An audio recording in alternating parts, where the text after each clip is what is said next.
Good evening. Let's call this meeting to order. This is a Champaign County Board Committee of the Whole for Policy, Justice, and Finance. Today is Tuesday, December 14th, 2010. The time is 6:03. Roll call, please. Alex. Here. Ammons. Present. Anderson. Here. Benzel. Here. Bergson. Here. Betts. Carter. Here. Cowart. Present. Holderfield. Present. James. Here. Jay. Here. Jones. Here. Knott. Here. Kurtz. Here. Langenheim. McGinty. Here. Michaels. Here. Mosier. Nudo. Here. O'Connor. Here. Petrie. Here. Quisenberry. Here. Richards. Present. Rosales. Sapp. Here. Schrader. Here. Weigel. Here. We have a quorum. I'll note that Mr. Betts is out of town tonight at the meeting. Mr. Langenheim is somewhere in the Indian Ocean on a cruise, and Mr. Mosier is down in Florida enjoying the nice weather down there, which apparently is about 30 degrees tonight.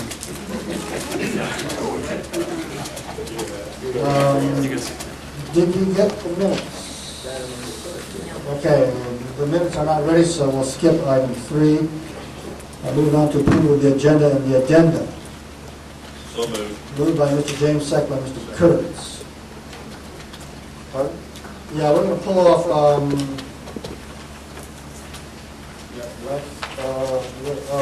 the agenda, item 7E, under other business resolution opposition to House Bill 5055. That was a bill that concerned some services that the Sheriff's Department does and is paid for. The bill would have stopped that. That bill is apparently, according to the Assembly First, is not going anywhere, so we don't need to do that at this time.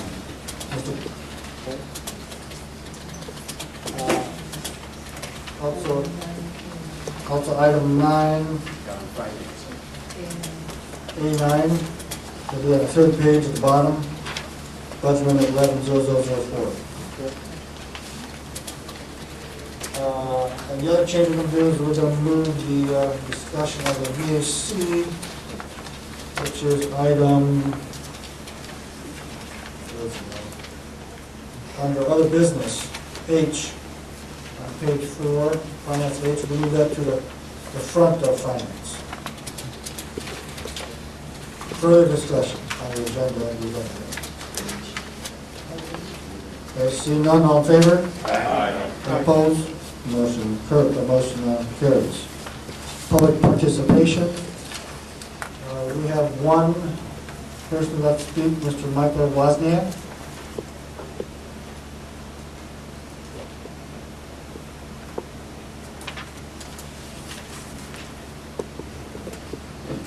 Good evening. My name is Mike Wozniak. I am a member of the Champaign County Chamber of Commerce. I'm a board member there. I'm also a board member for Business Empowered PAC, and I address you this evening on behalf of those two entities. On November 2nd, the Champaign County voters spoke very loudly and clearly regarding the issue of the county board size, and that is the issue that I would like to address now. As you know, the county board reformed to a committee of the whole to address the issue, and also formed a redistricting committee to take the politics out of the redrawing of the districts. Left unresolved was the desire of the people of the county of Champaign, and that issue is now unresolved because they have voted overwhelmingly by about 74% in favor of reducing the size of the county board and the redistricting. And also redistricting.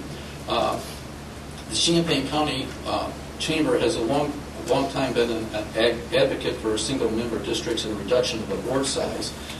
However, as the issue was being debated, it came to appear that the 22 members from 11 districts was a consensus reform that was a very viable option.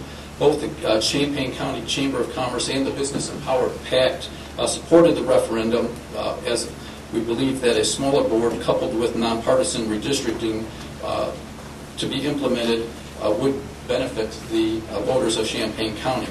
It is the belief of the Champaign County Chamber of Commerce and the Business Empowered Pact that the redistricting and the number of members being reduced would streamline and create greater efficiencies in Champaign County's government, making it more accountable to its constituents. We hope that you have received our voter analysis conducted by the government affairs staff at the Champaign County Chamber of Commerce. If you would look in those materials, you would see that the support for the referendum was nearly uniform across the entire county. In every single district, the redistricting was favorably endorsed by the public. And at this point in time, we'd ask for your support in moving the issue to reduce the number the board size to 22 members from 11 districts as endorsed by the citizenry of Champaign County. Thank you. Any other public participation? Seeing none, we'll move on to communications. Mr. Curtis. Thank you. We have been discussing the help desk, and I'd like to bring some information to the board. With the help of Mr. Cameron Moore at the RPC, Ms. Valerie McWilliams at the Land of Lincoln Legal Assistance, Mr. Roger Holland at the courthouse, and Linda Frank, we've been able to come up with either private donations or grants, and we'll now be able to reopen the help desk for the next year. And that will take place in January, and I wanted to thank each and every one of them for their support, plus other donations. We're looking for a more permanent solution, which we will discuss next year, but we'll be able to open the help desk once again in January to help smooth the court system. Thank you. Any other communications from the board? Mr. Lugo. I think all of our thoughts go out to Kat, who's Kat Bork, our strong administrative assistant that does so much for all of us. I know she's got some medical procedures that she's facing coming the 20th, and we're all thinking of her. I'm sure all of us feel the same. Anything else? Okay, let's close communications. Let's go on to the area of policy personnel appointments. Carol?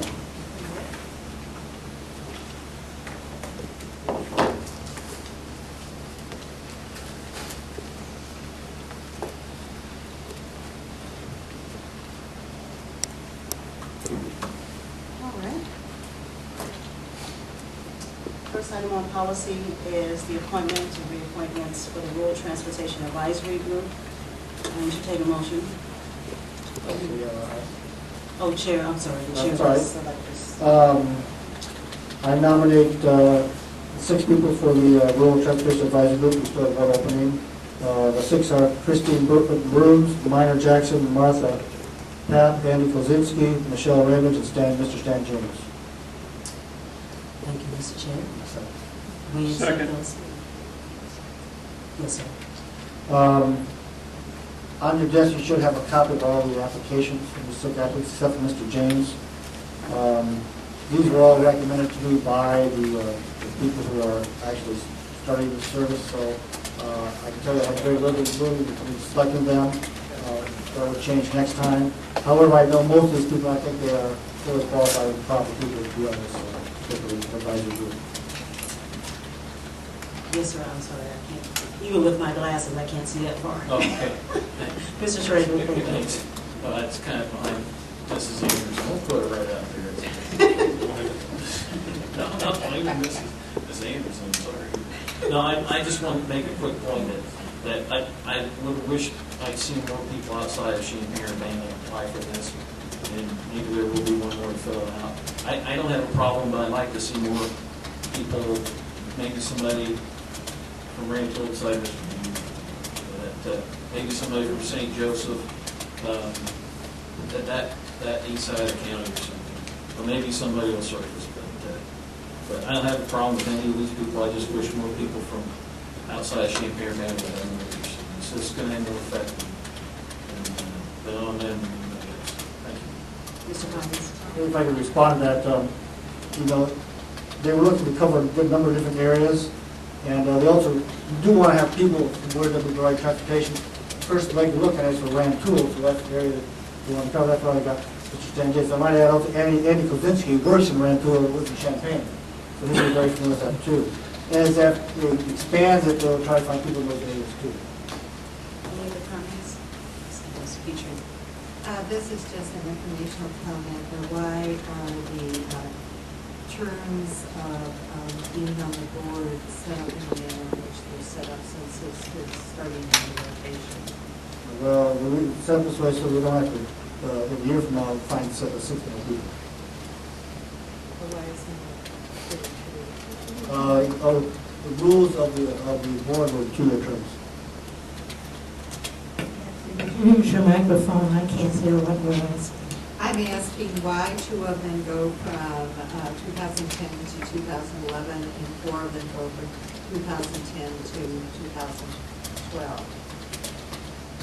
Well, because we want to alternate, we want to replace them all at once, so that's why some of them have a year term. And then, a year from now, they can start another term. Does that make sense? I think your question is why is it 4 and 2 instead of 3 and 3? Thank you. Probably because the fourth person, Stan James will be the same as the regular county board. The other 5, let's see. Well, the one to replace, again, there's one opening, that will be the same as Ms. Bruns and Myra Jackson. So the 6 citizens each be to have 3 in one term, 3 in another term. Mr. Stan James is tied to the county board term. Thank you. Mr. James. I was just going to say my information sheet wasn't in there, but if you need to look at it, it's on WikiLeaks. Any other comments or questions about the appointments? Thank you, Mr. James. All in favor of the nominations selected by our chair, please say aye. Aye. Any opposition? Hearing none, approved. Item number 2 tonight is the Champaign-Urbana Mass Transit District. Mr. Chair, you have your selections. I have 2 nominations for 2 positions, terms from January 1, 2011 to December 31st, 2015. My picks are Ms. Luna Bauer and Mr. Ronald Peters. Is there a second? Second. Second by Mr. Kurtz. Any discussion on these items? Ms. Petrie. I'm interested in why Linda Bauer was chosen over Mr. Butler. When I read the applications, I was taken with some of the experiences with Butler. Actually, I picked Ms. Bauer over Mr. Dambenek and Mr. Butler. Mr. Butler certainly was a viable candidate. What I liked about Ms. Bauer is she's an active bus driver. She's using it now, and that's one thing I like. I want somebody on the board who uses the bus, because I think that's important. So that's the primary reason. Other than that, I think Mr. Butler is probably equally qualified, but however, he's not currently a bus driver. Mr. Newman. Words right out of my mouth. Any other comments? Try to continue to do so. Seeing no other comments, Mr. Newell, all in favor? Aye. Any opposition? Seeing none? Approved. Number 3 is Champaign Southwest Mass Transit District. Mr. Chair. My nominee is Mr. David Short, term from January 1, 2011 to December 31st, 2015. Second. Second. Second by Mr. James.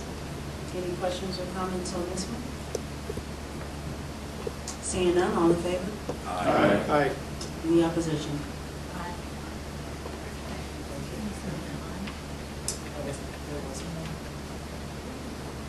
Number 4 is appointment of the zoning board of appeals chair. Mr. Chair. I nominate Mr. Eric Thorson as chair of the zoning board of appeals. I would add that he's already on that, it's strictly making him the chair. Is there a second? Ms. Torres, second. Any comments or questions about this appointment? Mr. Schroeder. Thank you. I just want to make a point first, and that is I did serve on the ZBA for 10 years, back in the late 80s into the late 90s, obviously, and I was 5 years chair of that committee. So I have a certain affiliation, and I was privileged to do that for the county. So I have a certain affiliation for that particular spot as chair of the board.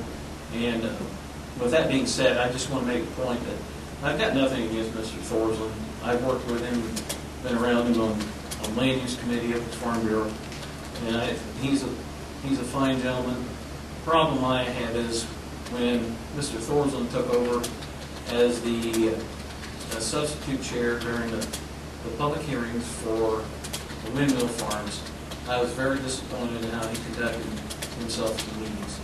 And I say that only because at one point you have to understand too that the ZBA is the county board's ears for zoning. They have the public hearing. They are the public hearing body for land use in this county, flat out. They have the power to do special use permits. They have the power to do variances. When it comes to the text amendments, when it comes to map amendments, they're the public hearing body of this county. And when it came to one particular part of, and I went to more than one of the public hearings for the windmill farms, that a witness was being almost badgered, where the point was the chair can ask questions but not suppose answers and question the individual that's up there. It doesn't matter if the person's making conjecture, as long as it's on the subject matter of the petition or the subject, there's not a problem with that. But when you get questioning an individual who's up there just giving testimony as a citizen of the county, it makes me uncomfortable, very uncomfortable. There was only one time when I was tenured for 10 years on ZBA that the Zoning Board of Appeals, and I think it's probably the history, I can't remember one since, that the Zoning Board of Appeals went into closed session. And in that closed session, we went into that, and I probably can't divulge names, and I really don't want to, but there's an issue with a board member at the time who brought information in to refute one of the people that was against the petition. And the gentleman ended up having an attack right there in the floor, and we were reprimanded by the state's attorney's office not to do that kind of things. So, he's gonna. I know Eric's gonna be the chair and everything. I'm not gonna try and stop it, but I just can't consciously vote right now. And I know what's the alternative, because no one else has stepped up. The alternative is you have one position that needs to be appointed right now, and an individual could show up that might be able to chair that. But that's up to the board. I'm just suggesting that's what I'm going to do, and that's how I'm going to vote. And I appreciate the time. Thank you. Mr. Kurtz. Thank you. I'm not privy to, obviously, some of the things that Mr. Schroeder says, but I've observed Eric and his work ethic over the last 2 years, and I will support this nomination. I think he's a hardworking, dedicated public servant, and has been on the ZBA for a number of years, and I feel he certainly deserves our support. Sorry. Ms. Holyfield. Thank you. I was the witness that Mr. Thorsland did badger. And it was unfortunate that anyone would ever be treated with such disrespect and disdain, coming in as a nonpartisan fact-finding mission. I have nothing against Mr. Thorsland as a person, and I'm sure he is a fine, dedicated individual to his goals and seeing that the land use is done in a way that is beneficial for the county. However, the fact remains that there was inappropriate activity, in my opinion, and I cannot in good conscience support that behavior. However, I understand that there was no one willing to step forward. I would ask the board to consider shelving this. That is your decision. It is a little emotional because it wasn't a fun situation for me to go through, and no one should go through that when they're coming to ZBA as a witness. So, therefore, I will not support Mr. Thorsland. However, I will suggest that if he is indeed voted in to serve in that capacity, that there be an understanding that no one ever deserves to be treated in that manner ever. Thank you. Mr. Fields. Due to the fact that there's obvious conflict here, I'm wondering if Ms. Hollifield should recuse herself from the vote on Mr. Thorsland because of this conflict. She can I'm vote. not sure what, if there's that opportunity, but there seems to be an obvious conflict. I don't think she needs to be obvious conflict by definition of it. There's no financial gain or any other gain she could gain by voting.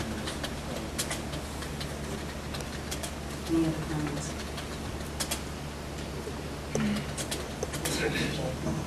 Thank you, Madam Chair.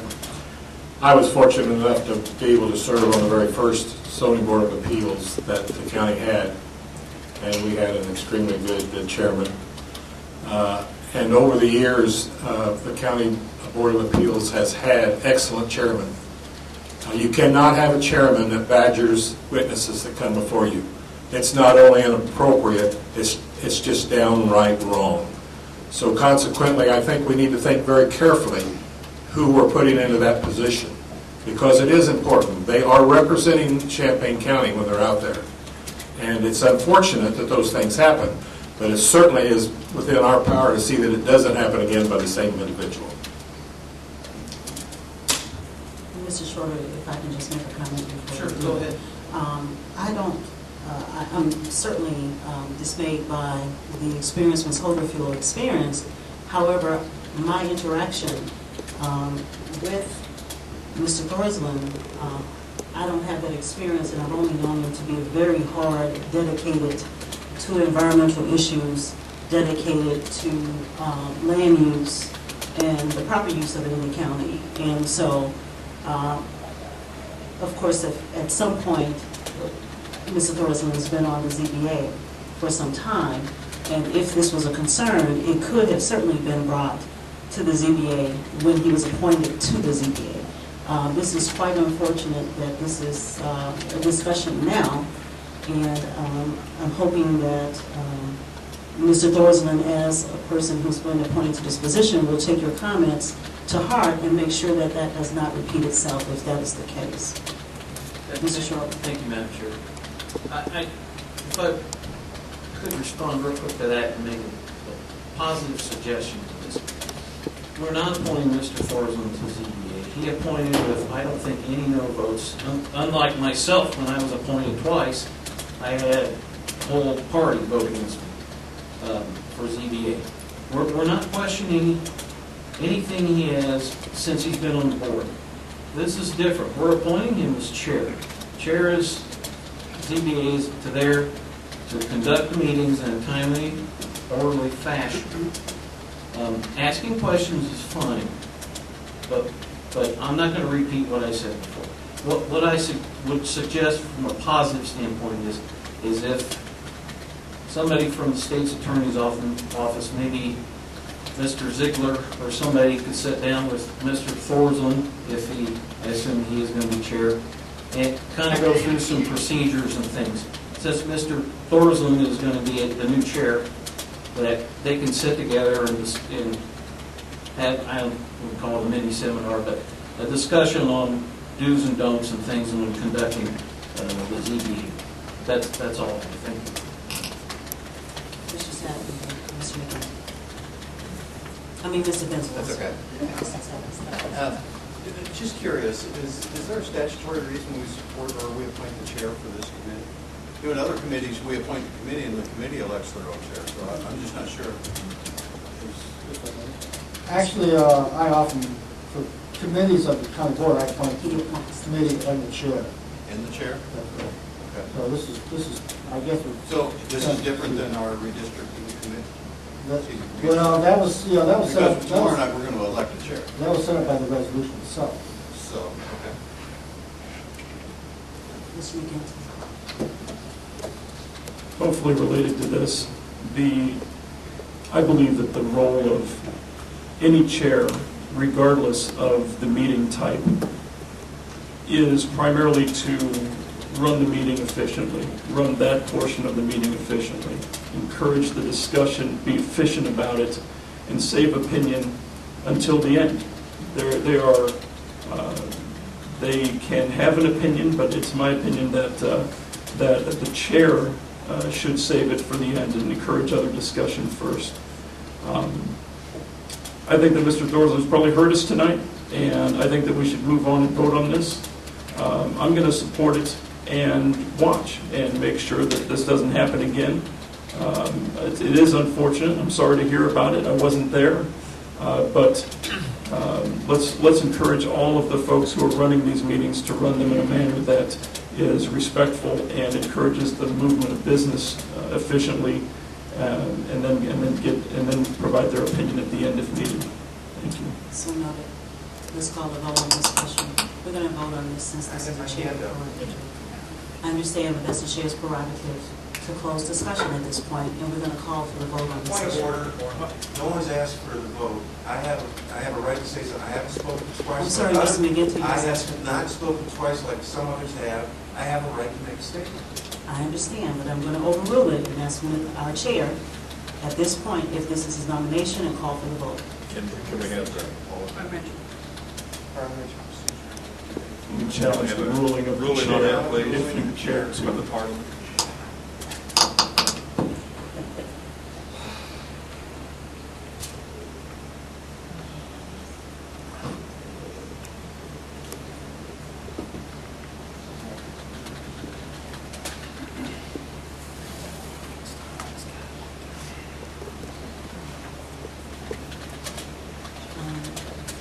The recommendation is that we take the last comment at this point. So we'll take the last comment and then we'll call for the vote.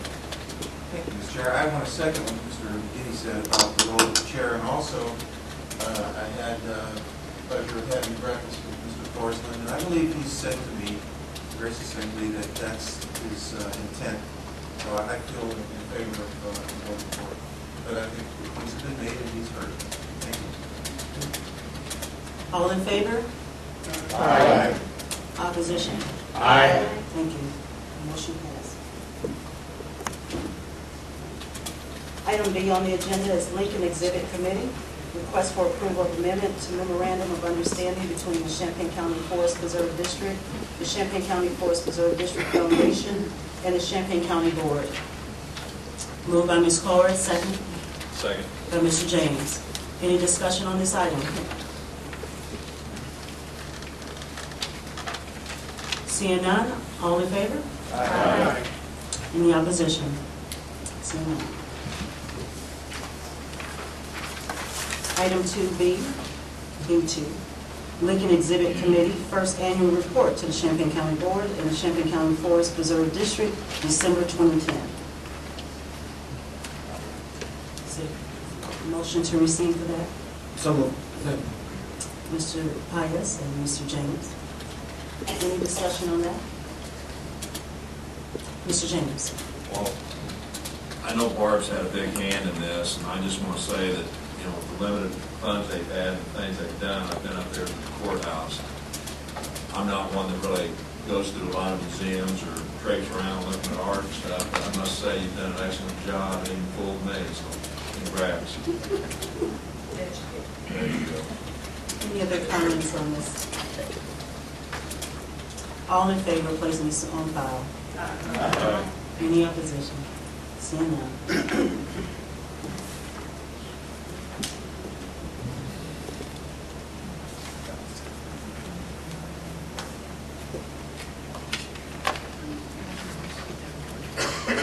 I'm sorry, we need to go to the addendum. We skipped an appointment on the addendum, which is 7A.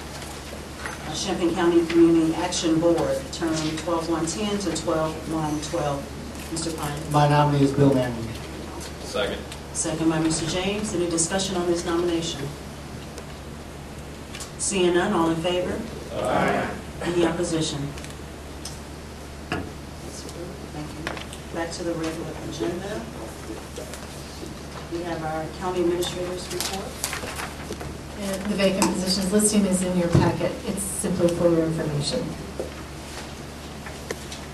Thank you very much. I entertain a motion on item D, the monthly report, November 2010, the semi-annual report, November 2010.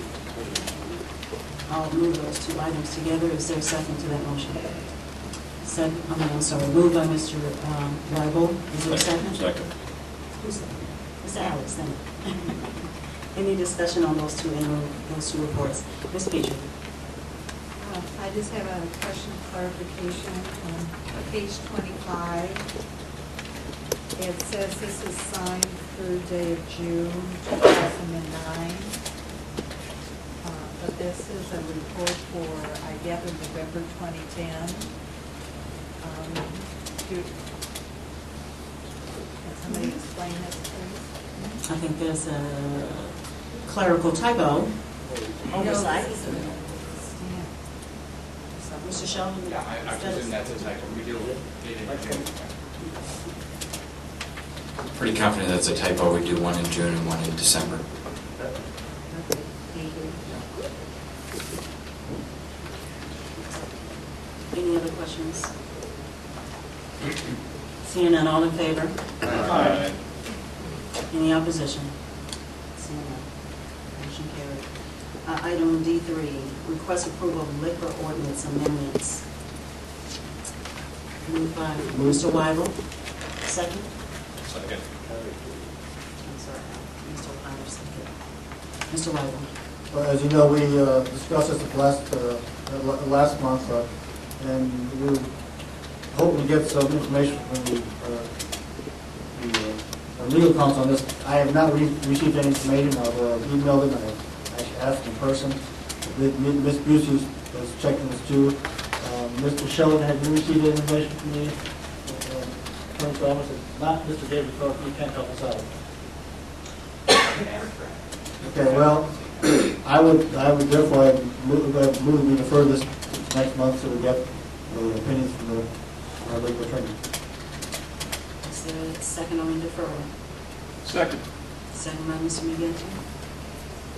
All in favor on deferring this item until next month to get more information from the state's attorney's office? Aye.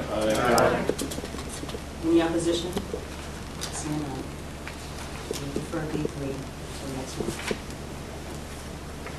Item E, under other business, resolution establishing guidelines for the Champaign County 2011 apportionment plan. Move approval. Moved by Mr. McGinty and second by Mr. Mott. Thank you. Any discussion on this item? I'll go Mr. Mott first and then Ms. Fisher. Well, I'm extremely pleased that we've gotten to this far. This has been a 3 or 4 year journey that Brenda, when I first suggested at that time. I think the voters validated the discussion that we had last fall about reducing the size of the board from 27, 9 districts by 3 to 22 2-member districts by 11. I urge my colleagues to validate what the voters gave us, and that's to put this forward in terms of to the redistricting commission to let them do their work based on this new map. What I think it does, and what I thought all along, is a smaller board is more effective.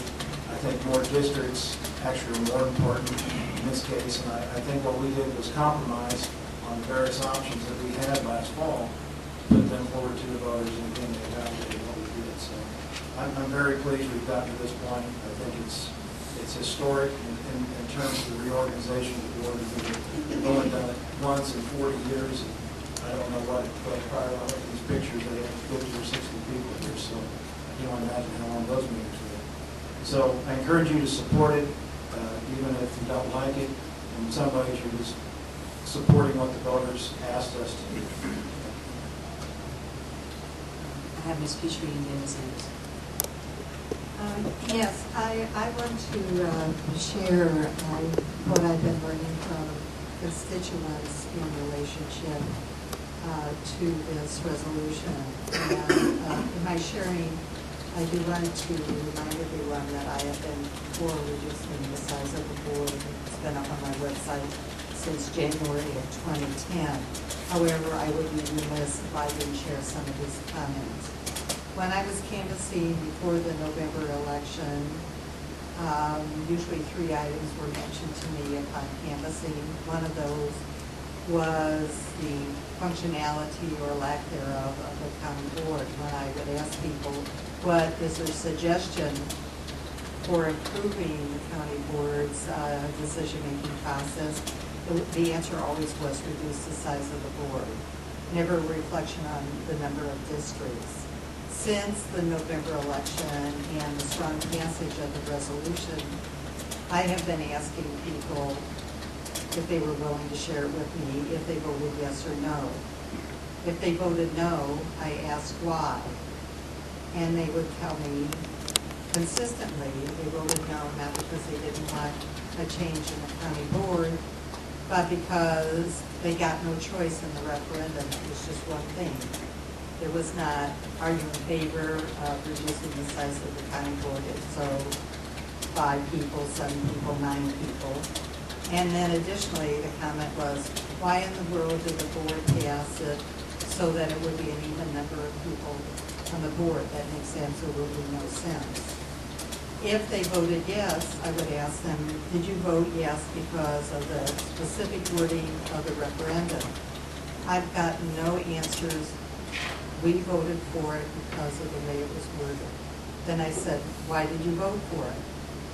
And those people who voted yes said, we voted for it because we want change in the county board and we want the county board reduced. So my concern, since I'm hearing this from constituents, is the restrictiveness of the resolution that we're talking about this evening and means and ways of giving the redistricting commission, which the previous board set up and which constituents say they set up a redistricting commission, why don't they allow them to do their job of what is the best way to use the 2010 census data to make compact and contiguous districts?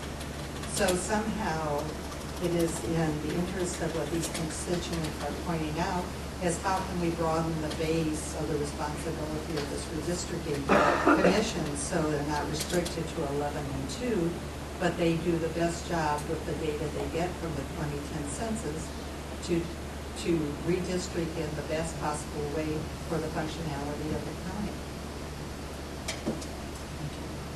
Ms. Anderson. Somewhat similar to what Ms. Petrie said. I think the voters did overwhelmingly support the resolution, so I do intend to vote for it. But I had a number of people in my district and somewhat outside of the district ask me before the election. I tried to give them some pros and cons and what some of the thinking was on the people who really kind of worked on this. And there was sentiment to reduce the board, not in all instances, but I didn't have anybody make a suggestion of the number. In fact, they asked about it, and when I asked them if they had suggestions, they didn't really. The sentiment was to perhaps reduce, but they didn't know enough to make other suggestions, and a number did have concerns about the even number for voting. James and Ms. Fitz. Some of the comments that people in the rural area would ask me was they were worried about the rural area being so large and only having 2 representatives. And I would answer them that, when you look at Congress or the Senate or the state or anybody, you got to go with what's best and what's best for government. And then the next question was, well, will you be the one cut out? I said, probably so. And they voted overwhelmingly to support it.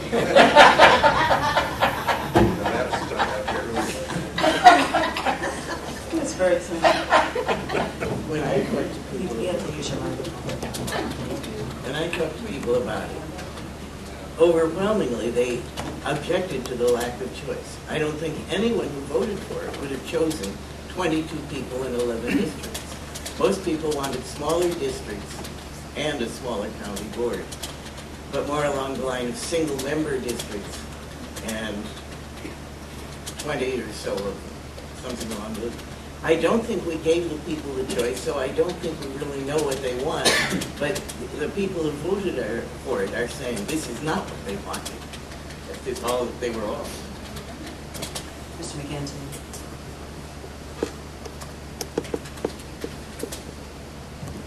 Well, the last board talked about it a hell of a lot. And that's why we came up with a compromise position. I'm for single-member districts. I'm for a smaller board. But that's okay, because this is a step in the right direction. And this is what would have gotten the votes. We talked about it a lot at the last board. And so we came up with a proposal to put on a ballot. And for whatever reason, and you can guess what people are thinking, 74% still supported it. I'm going to support this because the people have spoken that they want a smaller board. This is the option in front of them. I respect the work that that went into arriving at that number. I do think it's a compromised position. You heard the folks in the chamber earlier with different views. I think everybody could come up with different numbers, and many people did. I think the first proposal came from Mr. Thorsland. Several others put forth proposals, and I know that Mr. Rosales did, and others on our board, and we came up with 22 in 2-member districts. That's fine. This is certainly a step in the right direction for the reasons that Greg already mentioned. Accountability. You look at, and our strategic planning special committee analyzed this as well, and we looked at why other counties were reducing in size, and it was all about accountability. You can agree with that or not, but their studies as well came up with accountability. I agree with that. This is certainly a step in the right direction. We can take further steps later, but let's support this and go on. Mr. Nudo. Thank you, Mr. Chair. President Obama made a very wise observation when he was talking about the tax proposals in this past week. He said that this country was based, the Constitution and the country's inception was based on compromise. The Whigs versus the Tories, Madison versus Jefferson. There was a lot of heated debate during that time frame when this country was founded. So compromise is a wise thing when we come up with answers. Now, Mr. McGinney is exactly right. We spent the better part of 3 months discussing, and we had options in front of us. Some of you remember Mr. Betts proposed 17 single-member districts. Well, the compromise was that, and then others wanted to keep it as it was, as Mr. Kurtz did. But the Farm Bureau would never accept anything less than a multi-member district for their rural representatives. That was pretty overwhelming. And those that wanted other parts to keep it at 27 and 3 really didn't come up with the answers how we make this body more efficient and more representative of government here in this county. So the compromise was 11 and 22. And anecdotal stories that we're hearing tonight really don't have the impact of a 74 to 26 vote. Not one person who ran in this last election received the percentage or the number of votes in this body here. Not one state representative, not one, got more votes than this resolution. I'm sorry, I just don't buy the anecdotal stories, because you can frame your question with them any way you want. I have no idea how you frame that question. Would you have preferred single-member districts? I sure do. So I think we have to do what the body tells us. Now, it's up to us to make this decision. Yes, we were the ones that proposed it because we had 3 different proposals. Single-member districts came in last. So this is what we should do. The mapping committee starts tomorrow. They have the obligation to draw a map by April 1st. There's no reason, if we wait and delay or make some other reason that we should come up with another time frame to do that, we meet again on January 21st. That just gives them 2 months to draw a map. So let's do this, let's do it right, let's listen to what the public said and make this thing happen. Thank you, Mr. Chair. That's fine. Madam Chair, may we have a roll call vote on this, please? Yes. Is there a second for a roll call vote? Second. All in favor for roll call? Mr. O'Connor? Yeah, I just wanted to say the referendum was there for a purpose. If we didn't need a referendum, then we shouldn't have gone through the motions, because we can't sneer at it now, which is what we would literally be doing. 74 to 26 speaks pretty loud, and if we could have just put out a commission on our own, which I think could have been done, and not troubled the people with a referendum, so be it. But the referendum speaks pretty loud. And I was not born deaf. I'm losing my hearing in my old age, but I can hear. Mr. Carter? Yes. Well, I've been hearing a mixed bag on this board side. A lot of them jumps on me because they can't get nothing out of the board. And I know I've been sitting here for quite many years, and the 27 members haven't been had full participation in this board. Only a few voices heard when you come up here with a problem. And in my district, they want to know why is it that when you call and want to ask a question, nobody can answer your question. So they wonder if they want to fire us all or what is the problem. And I just told them the problem. If you speak out too much up here, it seems to be that your Richard leg gonna get cut off pretty quick. Somebody get an attitude and think you're trying to take over the board, and that's not it. When I was elected, I swore I was going to look after the people of Champaign County and their interests. And that's what I've been trying to do. But it's been hard to do on this board. That's been hard to do. Look at your committees right now. Your committees don't even function. Now, why is that? Who made that rule? Who taking that out of this? I don't think the size of the board is the problem. We get less now than we did when I first got on this board. If it's monetary you talking about, and I haven't seen that many members up here that was, what you call that when you stonewalling the committee or keep them from functioning. I haven't seen that on this board. We haven't had that problem. So I'm trying to figure out where is the problem coming from. And I just like to say now, I wish we was operating like we was 15 years ago. But you knew when you come to this board, you knew what you was talking about. Now you don't, because you only have that little few running this board. A lot of other members don't get to exercise their rights on this board. And that bothers me. So to me, it don't look like the way it is now. I wish to go back and be democratic like we used to be. And let the committee function, bring it back to the board. We used to go out if we had a problem in the county, we have to go out and investigate and bring it back to the board. You don't do that anymore. I come up here, I'm on the highway committee. Somebody else takes care of my business, come back and tell me, well, you got to vote on this, you know. I don't know what's in it until I get to the board meeting. So I think you got to look at the size of the board is not your problem. Thank you. Mr. Kurtz? Even though this referendum was advisory to us, the 2211 looks like it's going to pass tonight. But that's just a recommendation to next week's board meeting for passage.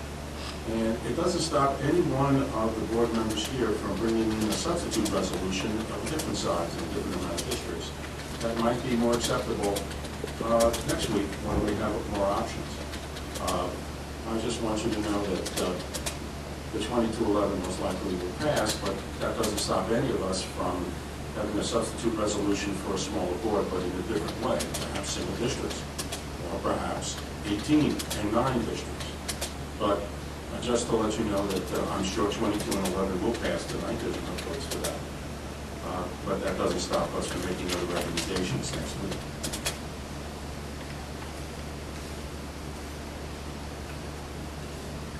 Any other comments? Call the question.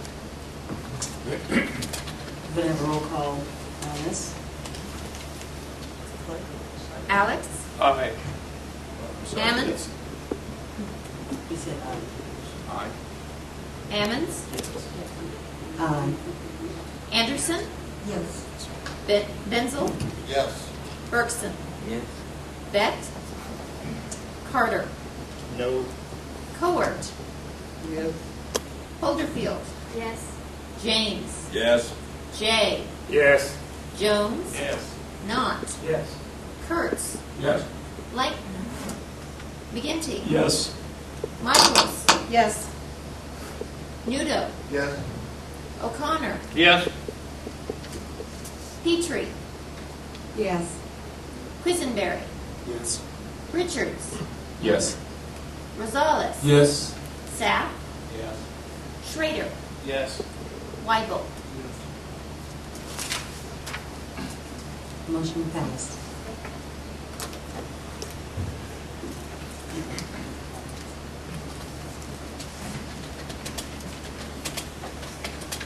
We're on to item F with the chair's report. We don't have a report. We didn't get to meet. So we'll do that next month. Designation of items on consent are, let's see. Item A, 1, 2, 3, and 1, 5. 2, 3, 4, and 5. Item B, 1 and 2. D, 1 and 2. And That's just the one. Actually, oh, okay. Oh, 1 and 2 are just reports, yes. Okay. That's all. That's all for policy, thank you. okay, thank you. Next up is Justice and Social Services. Mr. Richards, please.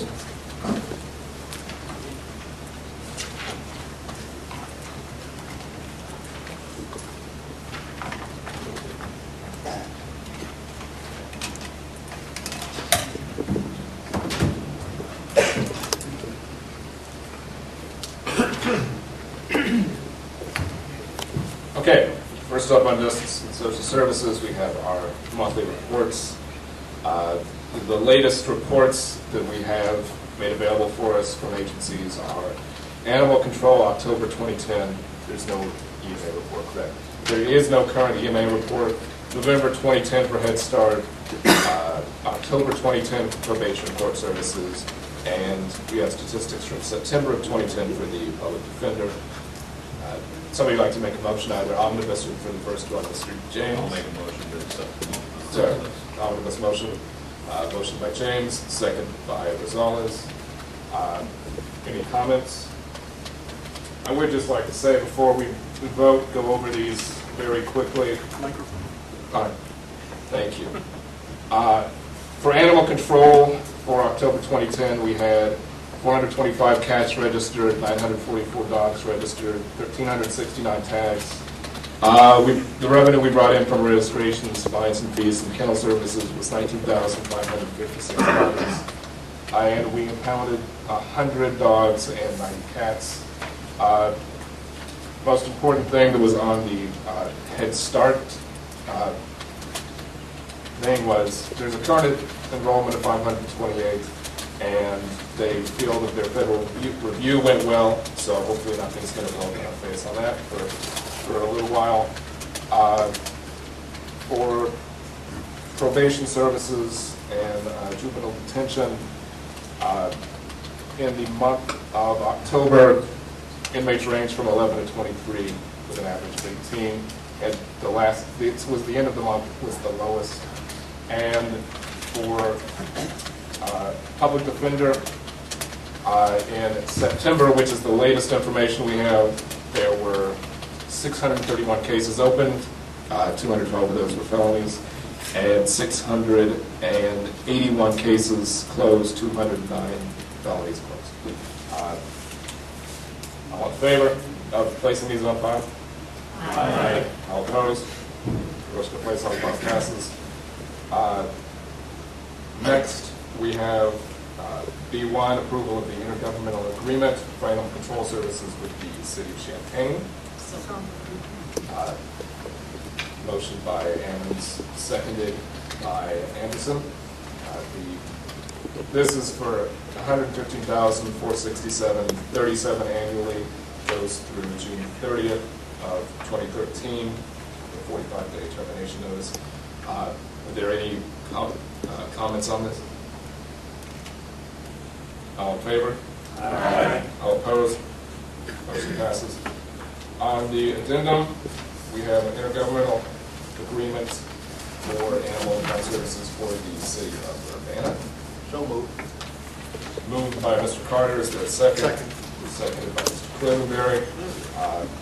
This agreement goes through June 30th, 2012, 90-day termination, and it is annually for $34,940.04. Are there any comments on this, Mr. James?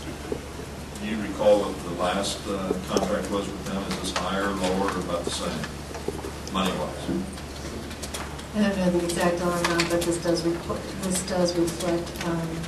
a slight increase. Thank you.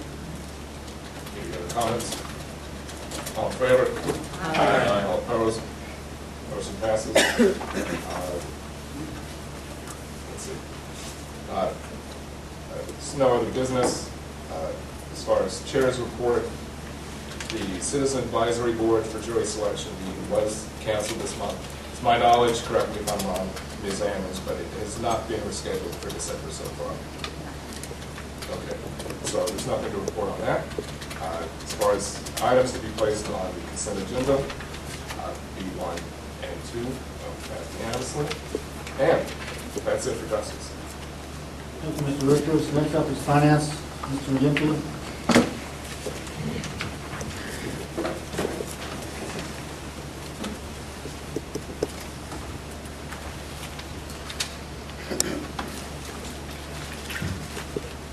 Thank you, Mr. Chair. Bear with me, it's going to be a long list and not much omnibus opportunity, so we're going to go through this as efficiently as possible. The first is an amendment. Called the other day, we have the item from the Veterans Assistance. Correct. Item H1, thank you.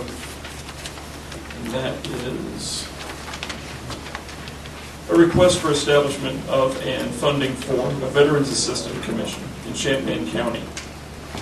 Is there a motion for approval by Greg? Is there a second by Stephanie Pius?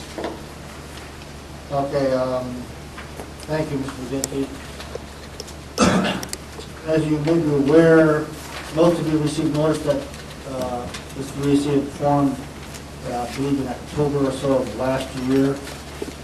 Previously, I sent out to the county board some of the statutes concerning the Veterans Administration Commission, and actually over the weekend I realized that we had new members, so I sent them out again. This is a new ball game for us. It's also a new ball game for people in Champaign County. Ms. Busey and I have been working on trying to determine what direction to go in and things like that, trying to get more information about that. And we've had some success there. We talked to people locally about it. And we've also involved Mr. Doolittle in some of these meetings also. We have in front of you a single-page letter to me. It has the Illinois Association of County Veterans Assistance Commission's letterhead on the top. This was received by my office on November 15th, about a month ago. And actually, this has some good information. Like when we look at the first paragraph, the last sentence, no VAC has gotten started without a hitch. I would say that's probably true. We're going to have some hitches. It's going to be a bumpy and road at some point. One thing that we do like, Mr. Lee noted, is a list of important steps that are bulleted in the middle of this page. First one is file a copy of the VAC with the Champaign County bylaws with the county clerk. That actually has been done. Next, we have a rep and kind of a chairman of the VACB's laws, but not rep to share their expertise. I'm planning on doing that. We'll probably set up a small committee, but to do that, we'll probably do that in January. Beyond that is the next to develop a process of how the benefit assistance to be administered and share the information with the county board. That's in the future. And finally, the last thing is to develop budget control. That was the very last thing. So let's go back to the first item, to file a copy of the VAC with Champaign County bylaws with the county clerk. We asked our legal counsel to look at the bylaws that establish the VAC and ask if this, let me back up. We want to do this, first of all, the VAC is a valid entity, and there's no question they're going to be good, and we're not going to fight that, there's no question about that. And, the state statute on this clear state that the county has to provide office space. Mr. Bruce and I are working on that. They will get office space fairly soon. There's some competition for that space, but we haven't quite figured out where that's going to be. It is my opinion that this board will likely have to provide some financial assistance money to the VAC. That's my opinion. But if we're going to do it, we want to do it right. So therefore, today we carefully looked at the bylaws that were established by the VAC and how they did that. And we asked Mr. Thorne to comment on them to see who thought they were correct. So that once they're correct, we can move on to the next step. So Mr. Thorne, if you can step up to the mic. Yes, sir. Now, board members do not have a copy of the bylaws, correct? I don't know what the board members have. I apologize. Not tonight. Okay, I'm sorry, it's a mistake on our part. We will get a copy to you, but you've looked at the bylaws. Can you express any, let's say, omissions or inconsistencies within the bylaws?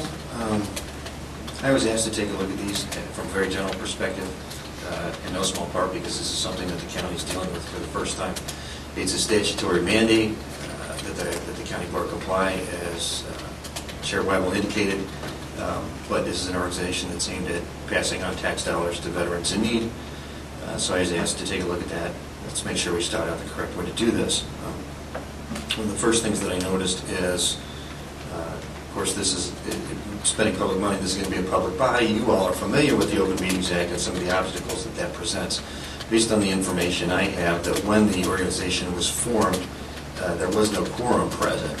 It's certainly something that can be remedied, but at this point in time, I would be uncomfortable advising the county board to proceed dealing with an entity that's not properly formed. Again, something that I think could be remedied, but it's clear based on the information I have that a quorum had not been established.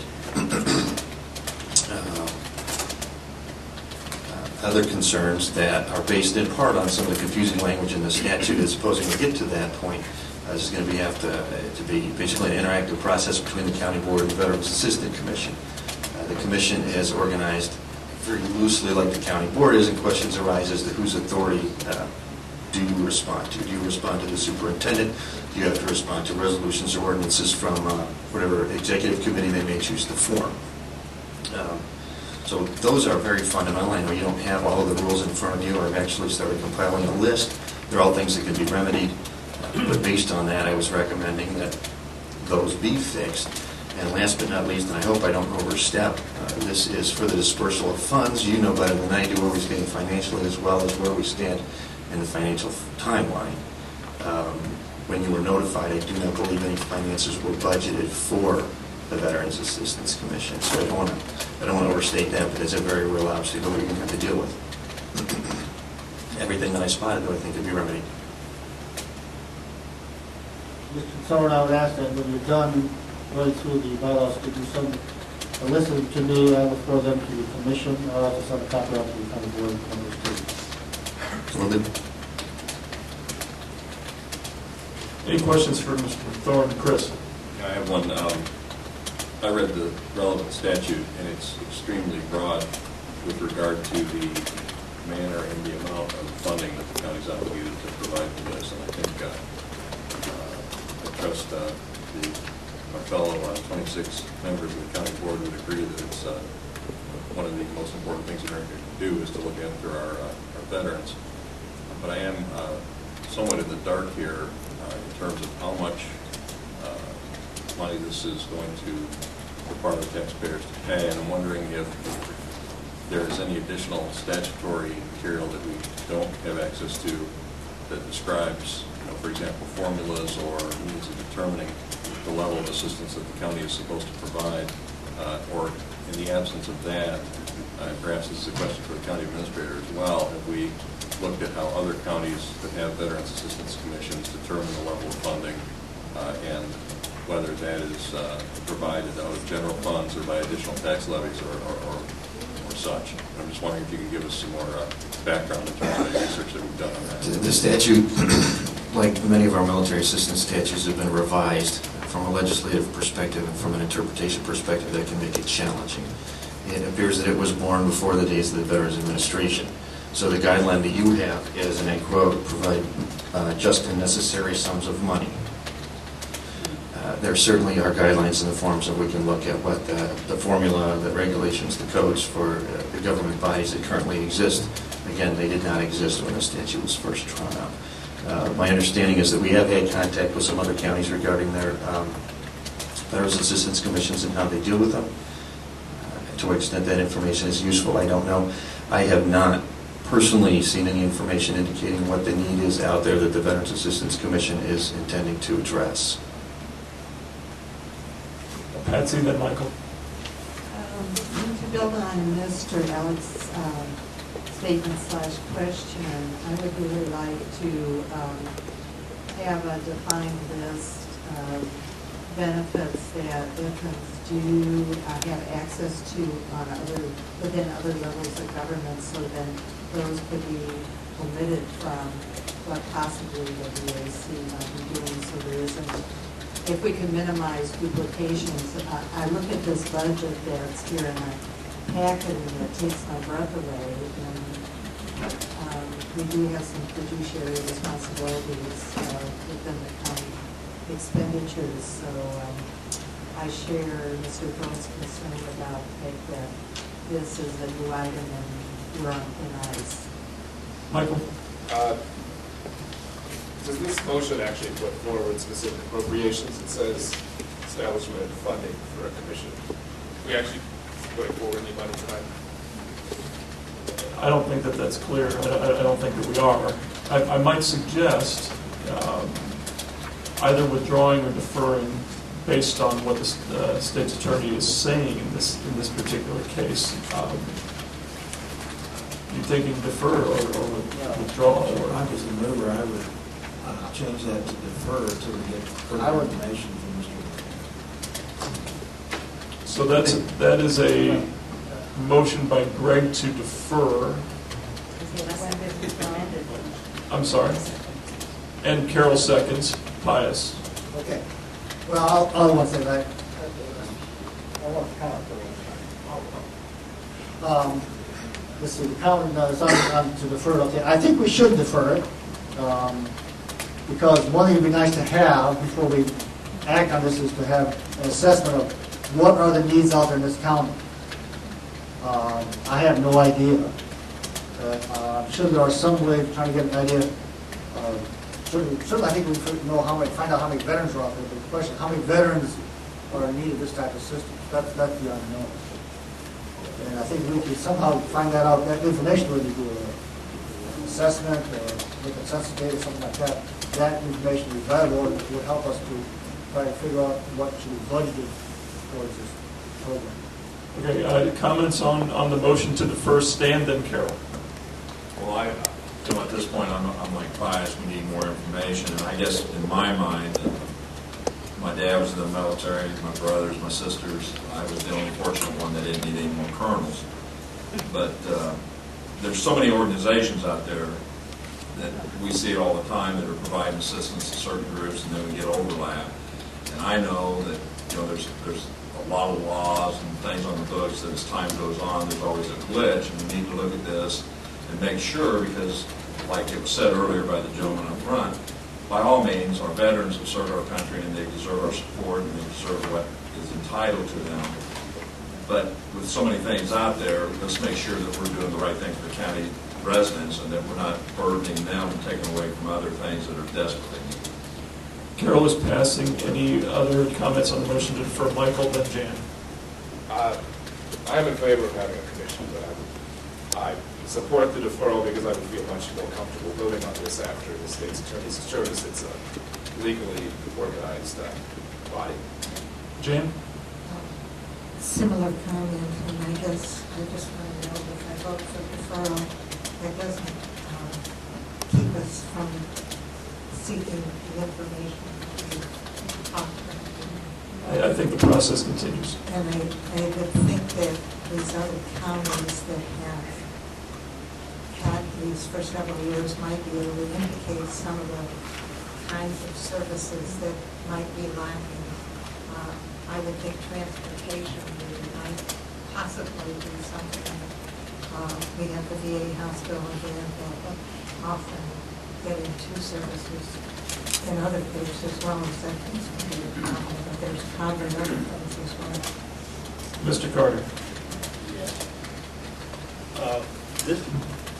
This is very good. I like to see this, but I know when it comes to Champaign County, we always broke. We can't afford nothing.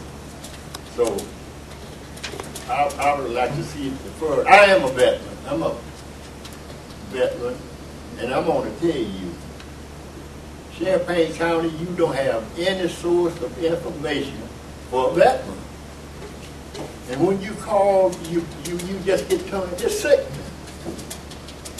You go serve your country and come back and nobody having the answers when you need them.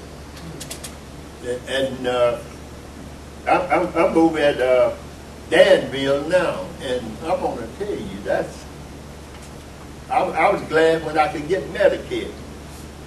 That's a shame to say that, to get assistance. Because I don't know what the problem is down here. The veterans out of Chicago and other places have more benefits than, I can't understand that. Why does one facility have more benefits than the other one? And it's all supposed to be better. I never could get an answer for that either. So I would like to meet him and talk with him. I'm a career veteran. On whole board. Yes. Okay, we can discuss that after the meeting, please. Yes. And is there any other discussion on the motion to defer? Second. Stephanie? I am in agreement to defer this. I did read through the VAC information, the bylaws, and it is like getting a paintbrush, and it's so broad that I think we really need legal assistance in helping us to determine how this is going to be set up. I think this is too soon to have any kind of vote. We need more investigation. I am a daughter and a sister of veterans, granddaughter. I wholeheartedly agree that the assistance in Champaign isn't the best. I have a disabled vet for a brother, but I would much prefer that it be done right the first time. So I suggest highly that we do defer this. Are we ready to vote? Chris? No? Okay. Here we go. All in favor of deferral, say aye. Aye. Any opposed? Motion carries. Thank you. Thanks, Dave. Okay, back to A1 and all the amendments and transfers. These first few are from fiscal year 2010. Please make note of that. The first one is 1000099. County clerk, $7,000 to cover payroll expenses for the end of fiscal year 2010. Is there a motion for approval by Brad, seconded by John? Discussion. All in favor say aye. Aye. Any opposed? Motion carries. Next up, also from fiscal 10, it's amendment 1000100 for $4,298 out of the Board of Review. And this is to cover a shortage due to payout of benefits to our retiring employees. Or motion for approval by Carol, seconded by Stan. Discussion. All in favor say aye. Aye. Any opposed? That motion carries. Item number 3, out of fiscal 10, an amendment 1000101 for 1279 revenue neutral, adjustment required by increased collection of property tax for cooperative extension. Is there a motion for approval by Lorraine, seconded by John? Discussion. All in favor say aye. Aye. Any opposed? That motion carries. Item number 4, a budget transfer, 1000012 for 1255 to adjust for increases in work comp and IMRF out of the circuit clerk's office. Motion for approval by Lorraine, seconded by Geraldo. Discussion. All in favor say aye. Aye. Any opposed? That motion carries. Next up, item 5, out of fiscal 10, a budget transfer, 1000013, nursing home for $160,000. Necessary to transfer the funds from non-benefit lines to employee benefit lines to ensure all benefits are paid in the appropriate budget year. Is there a motion for approval by Carol, seconded by Jan? Discussion. All in favor say aye. Aye. Any opposed? That motion carries. Item 6, this is out of fiscal 11, a budget amendment, 1100001 for $107,760 out of highway. These funds were encumbered in fiscal 2010 for the new dump truck to replace the truck that was destroyed by fire. Motion for approval by John. Second by Lorraine. Discussion. All in favor say aye. Aye. Any opposed? Motion carries. Out of fiscal 11, item number 7, an amendment 1100002, revenue neutral for $60,924 out of public properties. This reflects a grant received from the U.S. Department of Energy to remove and replace interior metal halide fixtures, T12 fluorescent and incandescent lights with high efficiency. Motion by Stan for approval, second by Geraldo. Discussion. All in favor say aye. Aye. Any opposed? Motion carries. Next up, item 8, fiscal 11, an amendment 1100003 for $7,500 revenue neutral. For corporate fund, general corporate fund, Champaign County has been designated to receive donations and manage payment of all expenses for the 2011 community-wide Martin Luther King event. Is there a motion for approval by Carol, second by Michael? Discussion. All in favor say aye. Aye. Any opposed? That motion carries. Item number 9, fiscal year 2011 budget amendment. Oh, was removed. Thank you. Trying to shock us? Item number 10, also fiscal 11, a transfer 110001 for $38,700 public defender contract with private attorney to cover George Vargas caseload while on military duty. Motion by Brad, second by Stan. Discussion. Patsy. Information question, when I read the contract, it said that the payment was $3,000 a month, and that's listed for December, January, and February, and then it goes up to $3,300 for March through November. I don't see any notation of the increase. In the $38,700 transfer that you're being asked to approve? Right on page 44 and 45, when I look and read the contract. Yes, but are you saying that the 38.7 doesn't cover the total amount of the contract?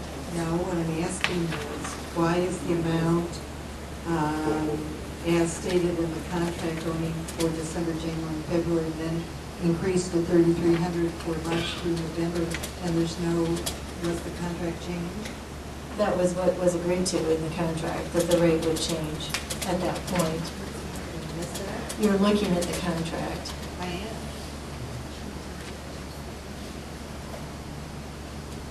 And the compensation through the contract increases.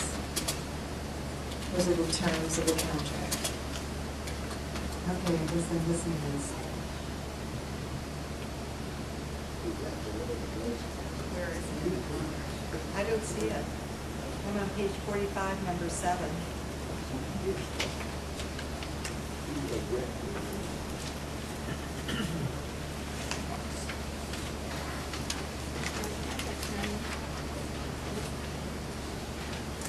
Okay, I see what you're saying. I can't answer that. The public defender, with the presiding judge's authority, entered into this contract with the attorney. I can't tell you why it's for more than $36,000. Carol?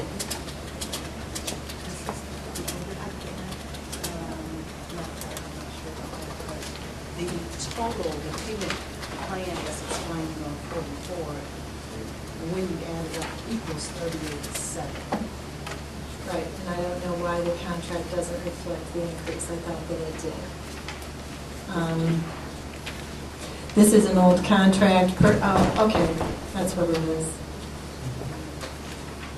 This contract is already in place. It was negotiated in April 2010, so it looks like at the end of the year, that's when he's saying that March through November, he would increase it to 3,300 instead of 3,000, which would mean there should be a subsequent contract. Hold on. I had other folks first, Ron, and then Astrid. Well, I was just going to ask if there was any urgency to approve this tonight, or if we should defer to find out the answer.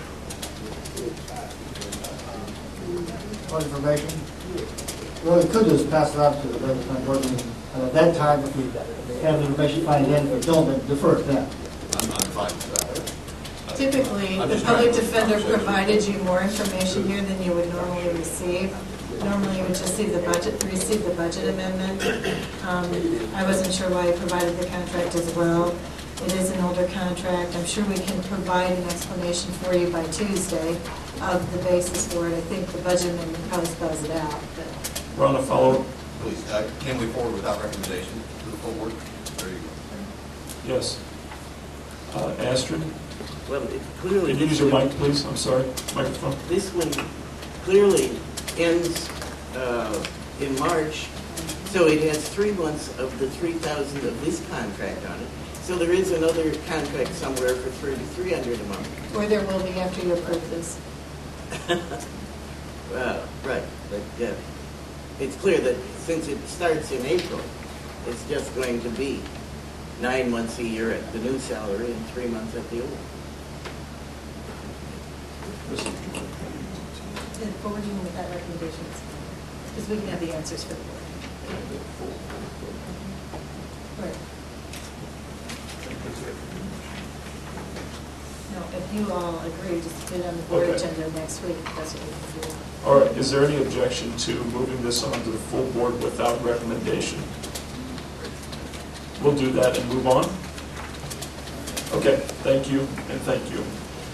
From the addendum, item number 11, a budget amendment from fiscal 11-00007 for $19,548 revenue neutral, emergency management. This is to re-encumber funds not spent in fiscal 2010 for EOC.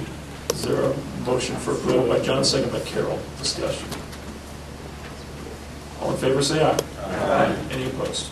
Motion carries. Item 12, an amendment 10-00105 for $54,000 toward immunity. This is payment of a remaining fiscal year general corporate work comp payroll premiums. Is there a motion for approval by Brad? Is there a second by Chris? Did you? Oh, I'm sorry, Stephanie then. Discussion. Stan? I just was going to clarify, this is to pay on our workman's comp premiums. That's the only reason we haven't been sued by somebody again. Thank you. Anything else? All in favor, say aye. Aye. Any opposed? Motion carries. Item 13 is an amendment 10-00104 for $72,000. Treasurer is transfer per 35 ILCS 200/21-33 to general corporate fund at the end of each fiscal year. Any money above $100,000 in this fund needs to be moved. So, is there a motion for approval by Carol? Is there a second by Lorraine? Any discussion on this? All in favor, say aye. Aye. Any opposed? That motion carries. Now, back to item B, or letter B on the agenda. Under State's Attorney, we have two resolutions. I think that these can move in an omnibus manner, and I'll recommend that. The first is a resolution to designate the office of the state's attorney appellate prosecutor as agent, and the second is a resolution authorizing a litigation assistance agreement between the County of Champaign and the office of the state's attorney appellate prosecutor. Is there a motion for approval of both? Stan, is there a second by Al? Discussion. You, Al. Which Al? All in favor, say aye. Aye. Any opposed? That motion carries. Next up, hiring freeze waiver. We'll take these one at a time. The first is a request to waive hiring freeze for part-time custodian position. Is there a motion for approval? By Al, seconded by Jan. Discussion. Stan, then Lorraine. Was this position, is this one that has come open and had already been filled at one time or another? I mean, this isn't a new position, right? This is an existing position where the current incumbent has left employment with the county, and we're requesting to be allowed to fill it. If I may, on that note, I know we have a hiring freeze, but it seemed to make sense to me if you have a person who's employed and they're leaving, that you're going to need to fill that slot. It's not a new person. It's not a new position. That instead of always bringing this before the board, that department head should have that right, other than if it's a new position or a new creation of a full-time from a part-time. But to bring this up, I mean, if I'm at work and one of my employees leaves, I better get that position filled or I'm going to be doing more work. So is there any way we can change this, or do we need a resolution? Under your current hiring freeze resolution, the department is operating as required by that hiring freeze. But under county administrator report tonight, I have a request that you give consideration to changing the hiring freeze. So the way it stands right now, as this became vacant, this department head is required to come to you to request this. Lorraine? I was going to ask for the same thing as Stan. Astrid? The thing is, if you let them always replace everyone, presumably you're looking to get some shrinkage by attrition, and you'll never get it if they can automatically replace everyone. That's right. And this current hiring freeze resolution has worked because we have eliminated 40 positions, and probably almost 30 of those were through attrition. And if you change it the way you want, will that continue? No, but I'm prepared to present some information to you on that issue when we get to it on the agenda. Which we will. Anything else on this issue? All in favor, say aye. Aye. Any opposed? Motion carries. The second request is a request waiver of hiring freeze for appraiser/analyst position. Motion by Al for approval. Is there a second by Greg? Discussion on this. Vice. I would ask Mr. Jenkins to step forward and explain why it would be extremely difficult for his office to fulfill statutory obligations. Stan, do you mind? No, not at all. Just stay out of this for once. Push out. Excuse my voice.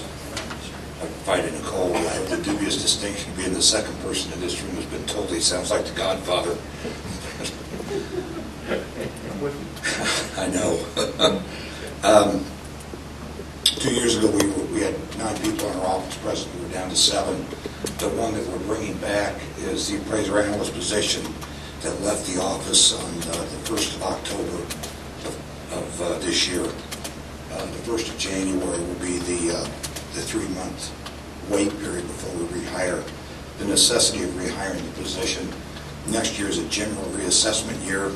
Unlike the general reassessment years come around every 4 years, 2011 is a general reassessment year, which means essentially every parcel in the entire state of Illinois is supposed to be revalued or relooked at. We also, to kind of add to the dilemma, we have 3 brand spanking new township assessors that just began as of January 1 of 2010. So we've got some people that are still getting up to speed. We'll still be down 1 person from where we were 2 years ago, but it is, and we have budgeted for the position already, so the money's in the existing budget. Any questions for Stan? the good, Stan. Thank you. Okay, thanks, Stan. Anything else on this issue? All in favor, say aye. Aye. Any opposed? Aye. Motion carries.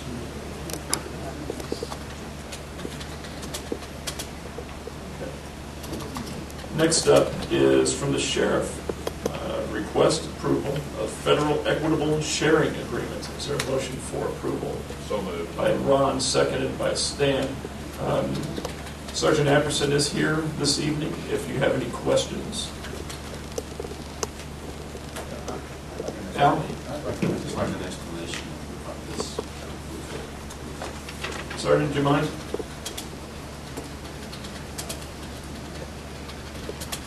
So what was the question? I just want an explanation of this equitable sharing. Basically, there's two of us that have been assigned to the FBI task force on one of them. It allows, if we seize money or currency or anything of value, we seize that money off the street in the course of a violent crime investigation. That money is then put into our bank account, goes to the U.S. Marshals, and they cut us a check back for 85% of the seized funds. Any other questions? Carol? And so what is it that this fund is for? Once you receive it back? To my knowledge, what this is for is to set up a bank account where we can deposit this and then give it paperless, basically checks to the U.S. Marshals, and then they can wire that money back to us in this account. That's my knowledge of it. Anything else? Go ahead. Trying to figure out what is the money used for. Well, the money goes back where it can only be used for investigating narcotics or any type of investigation of violent crimes. Jay? I'm sorry. Go ahead. Does this go to the general budget for the sheriff's department? Is this I believe that it just goes to the sheriff's office. That's my knowledge. James? That was kind of my question. Does this appear as a revenue item currently? The sheriff has a special grant fund where this revenue and expenditure, I believe, shows up. That's correct. To my knowledge. It's federal money, so it's separated. Anything else for the sergeant? Pius? Just something needs to be clarified on page 5, the signatures has governing body head and the name is typed in Deborah Abusive, I'm not whether. That was supposed to be changed. It Okay, should so be that- Supervisor Whittle. It would be your name on the resolution. Anything else? All right, thanks. Thanks. Anything else on the issue? All in favor, say aye. Aye. Any opposed? Motion carries. Next up, County Administrator's Report, Deb. The first item is a contract with LRS for the IBM AS400 replacement project. This is a project which budget is included in the fiscal year 2011 budget. It will be paid for from the Courts Automation Fund and the Public Safety Sales Tax Fund, as those are the revenue sources for paying for this technology for the county. This agreement is with LRS, and we have vetted this with the auditor's office. This is a sole source vendor for the county. This is a approximately $190,000 project. It's on page 59 is the total, $189,627. So this is budgeted in the current year budget. We have worked with the auditor to ensure that we have met all compliance requirements with regard to the county's purchasing policy and the state purchasing requirements.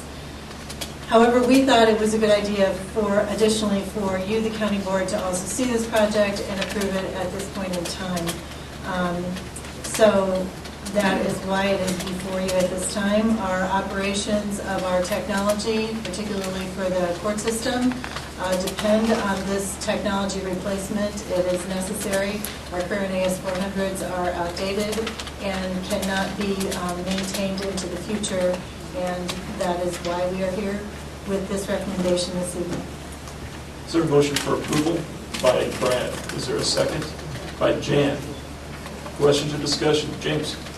I'm curious as to what other alternatives, I know you mentioned it as sole source, but where people replace AS400s with other technology all the time. So did we give any serious look at replacing the hardware while maintaining the software? I'll let Andy Rose, our IT director, answer that.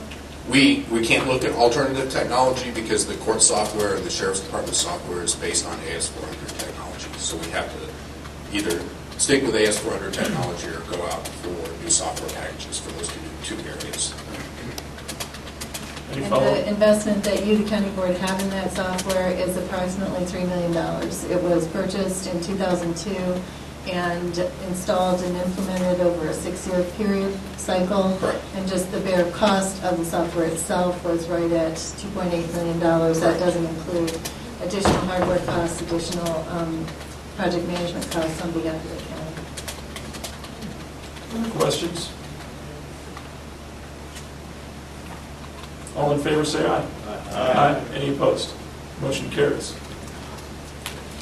The next item is the General Corporate Fund Revenue Projection Report for fiscal 2010, and it begins on page 67 of your packet. Fortunately, this report continues to look the way it's looked the last couple of months, and we're nearly to the end, so it should be closer to accurate at this point in the year than it was 6 months ago. Basically, this is 11 months, closer to 12 months of expenditure and 11 months of revenue, because we continue posting revenue in December. We also post expenditures too. The bottom line is right now it looks like we should receive $30.8 million in revenue, and that does take into consideration the fact that I am projecting that we won't see income tax money this month, which means the state will have only paid us for 9 months of income tax revenue this year. Last year they paid us for 10 months. And so that is included. That's where there's a $722,000 shortfall in income tax revenue. The other big one that continues to be down is general government. And as we've reported in prior months, good portion of that revenue is attributable to real estate transactions, and then that revenue from the perspective of the criminal justice system was probably over-projected in the 2010 budget, has been corrected with the 2011 budget. But our other general sales tax revenues are coming in fairly close to what we budgeted, which is good news at this point. Overall, we did receive our final sales tax payment for the quarter-cent sales tax just yesterday, I think. And for the year, the quarter-cent sales tax was up 2.3%. So that's the total growth in that sales tax revenue over fiscal year 2009. The public safety sales tax was only up 1.13%, I think. 1.14%. There's a difference between those two quarter cents because of what they cover in terms of receipts. Based on our current projections, it looks like our expenditures will come in at only $30,077,000, which is $1 million under what is currently budgeted. The good news about the revenue projection is if we receive $30.8 million this year, our budget for next year is $30.9 million. I think that should be a fairly solid statement that we have hopefully a realistic revenue projection for 2011 and should not have to look at implementing cuts again next year. The other piece of the good news is on page 69 is that this will mean we end the fiscal year with a revenue positive to the tune of probably somewhere between $700,000 and $800,000, which goes right back into the fund balance and actually gets our fund balance back up to 8.5% overall total in cash at 7.4% when we consider the outstanding loan to the nursing home. But that's certainly better than where we started the fiscal year with less than 5% in a fund balance, and puts us in a much improved position with regard to cash flow as we go into fiscal 2011. The budget change report on page 70 just shows basically all the changes that were made to the general corporate fund throughout the year. You just made some more tonight, so the final report will be in January. Harris, we don't have a report. Okay, so any questions for Deb? Pius? Just a comment, it's still possible we could get some of that sales tax money from the state. I know that the Income tax? Income tax, sorry, with the Champaign Public Health District, there were payments from the state were behind like $1.5 million or 1.4. Last week they got a bunch of checks that totaled $500,000 all in one day. So it's a holiday season. There you go. Okay, is there a motion to accept and place her reports on file by Brad? Is there a second by Geraldo? Any discussion further? All in favor, say aye. Aye. Any opposed? Motion carries. Item number 5. Okay, the next item is a request to reconsider the current hiring freeze resolution. And I put the current resolution in your packet as well. It's on page 73, resolution number 7248. Effectively, this request is that you lift the hiring freeze for permanent replacement of positions as they become vacant, which is that would require your approval under the current resolution. I would still recommend that we maintain the hiring freeze in terms of holding a position that becomes vacant for 3 months, because that generates good cost savings, and most departments can typically absorb that. You have granted waivers to certain areas, primarily in your detention facilities, in both the juvenile detention center and the adult detention facilities, where when those positions become vacant, there is no waiting period, and effectively those operations are down to minimum manning with their current staffing levels, and I would recommend that we still honor those waivers to the hiring freeze. But in terms of permanently eliminating positions, we have eliminated, as I said earlier, 40 positions from the general corporate fund departments in the last 2 years. And a lot of that was accomplished through this hiring freeze and not filling positions that became vacant. But I would also point out to you that departments weren't coming to you asking to fill those positions because they knew that they had to eliminate positions, and that has been done. In every office that's larger than 5 employees, there have been staffing reductions in our operations. And at this point in time, with the reductions that have taken place in staffing, I think there would be a legitimate argument for any department head to come to you and request that a position that has been budgeted for this year and that was staffed at the beginning of the year should continue to be budgeted and staffed. And if you maintain the current hiring freeze resolution, you would simply be saying, yes, every time they came to you, we'll authorize that. It seems more realistic to me to have a hiring freeze that reflects truly what your current operation is and recognizes what the departments have done in eliminating 40 positions in the last 24 months. Other questions for Deb? Alan? Yes, I'm going to recommend this body consider deferring this for either 3 or 6 months so that we get some measure of indication from state and sales tax, which should be fairly strong in this last quarter we'll receive in March, so that we have a little bit more of a measure as to what's happening this year. I'm not in disagreement with Deb, but I say this, 3 reasons. 1, we're not out of the woods yet.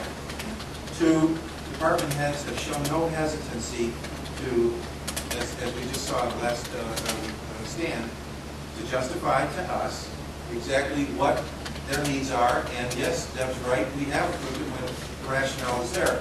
So they're showing no hesitancy to do that, and I think it still puts them on notice that we're not out of the woods. I'm not so sure when we take this hiring freeze off that, maybe the pressure might be a little bit less in their minds. And finally, I just think the county board needs to hear these things. I mean, I have no problem if we say yes to every one of them.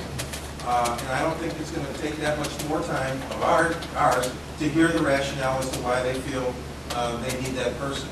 So it's not, we're not saying that we're not going to be able to hire somebody in that 3-month schedule. I just think let's hear what the department heads say before we go ahead and make this move. 3 month or 6 month is a measured way to make sure we're in good shape. Chris? I would like to, I think, reiterate Mr. Nino's comments and ask if the county administrator can give me as a new board member some estimate of how many of these waivers have come before the county board and whether there is any economic or efficiency, significant economic or efficiency cost to maintaining the status quo, other than the fact that it takes a few minutes of the county board's time at every meeting.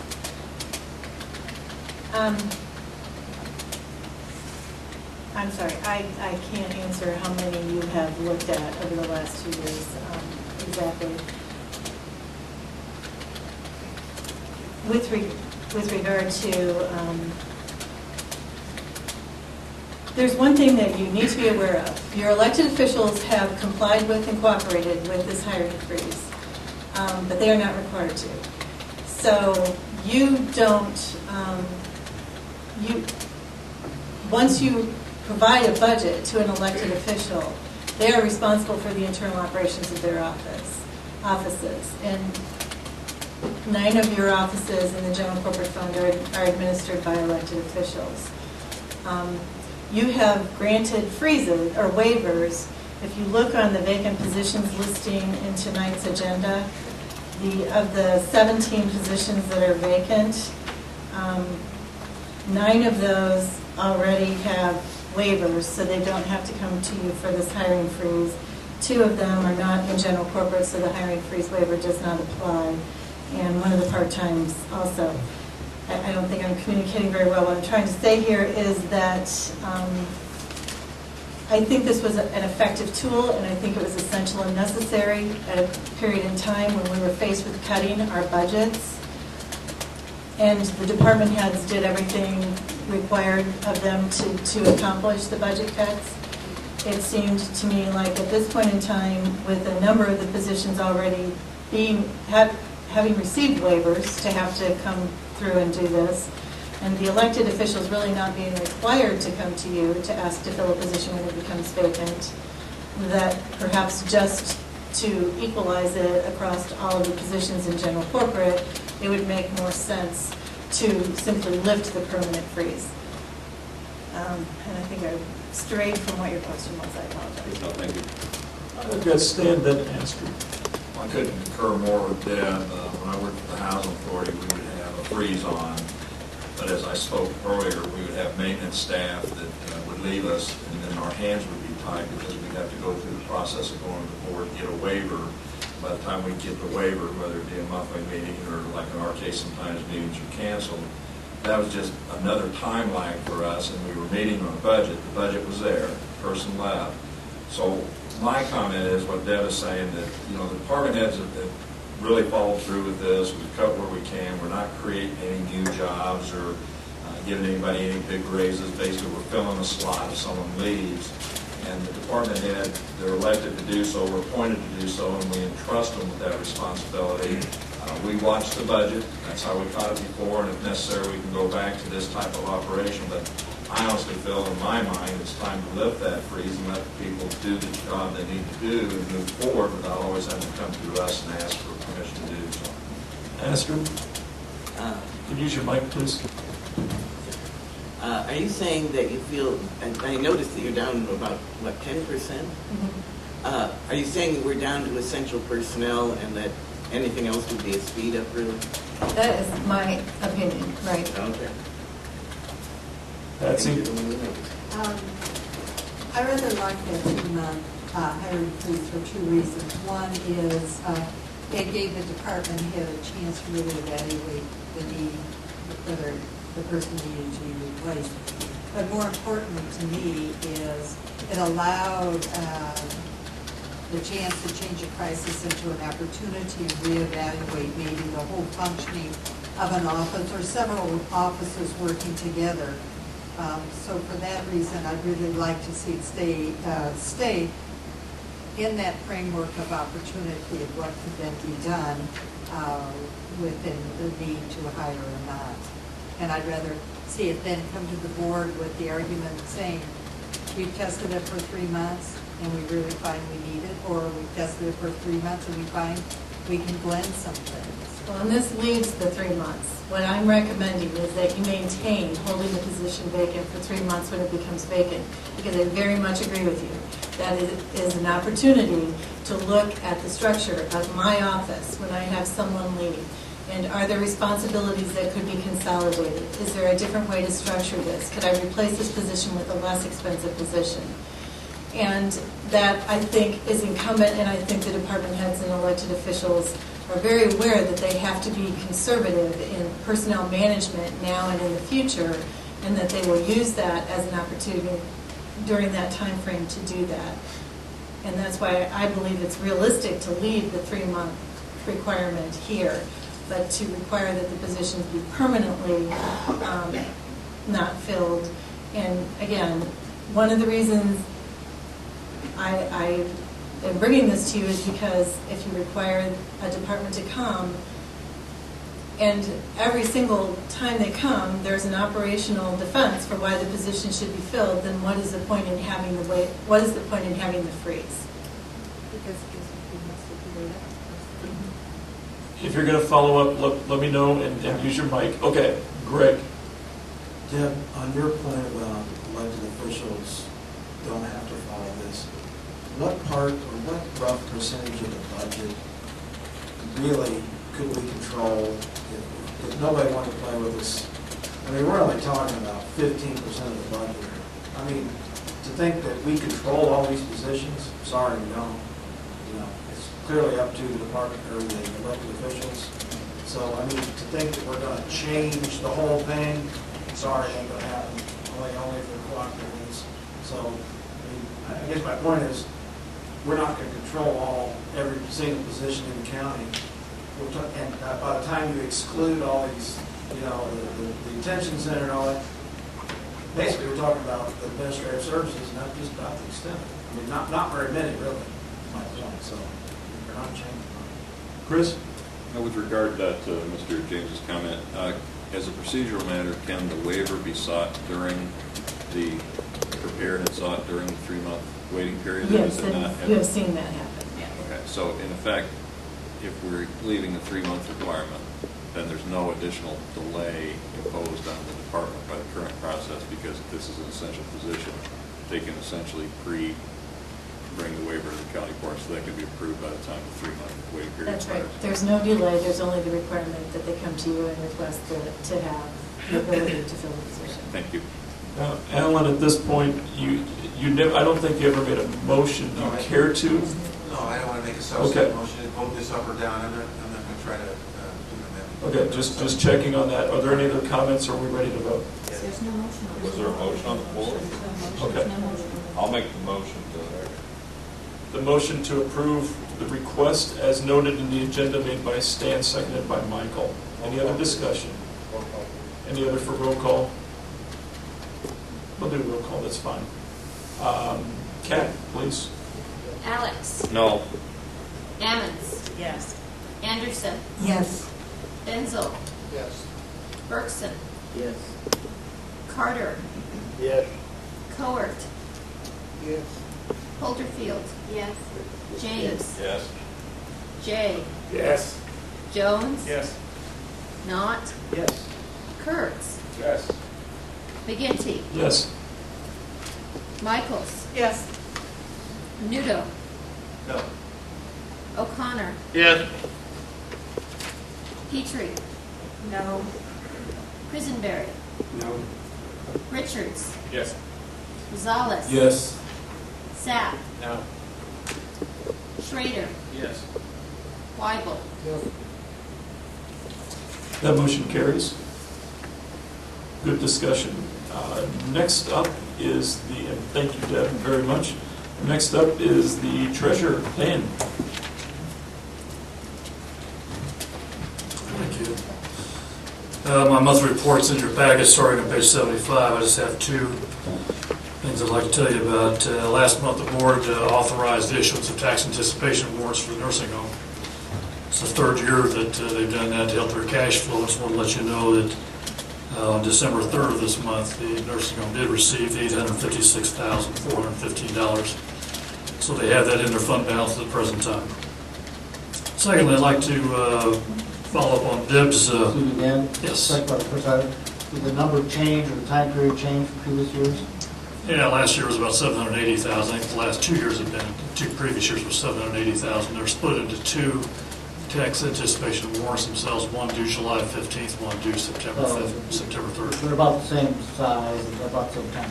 Yeah, and last year was 1% is what they paid. This year's 1.2%. Same bank, Midland State Bank, Midland States Bank.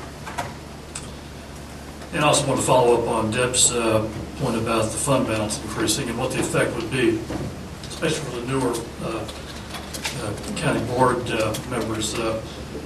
This board several years ago, in a previous treasurer, they set their fund balance goal for general fund at 12.5% of their expenditure budget. And so that would mean around having a carryover balance of about $4 million.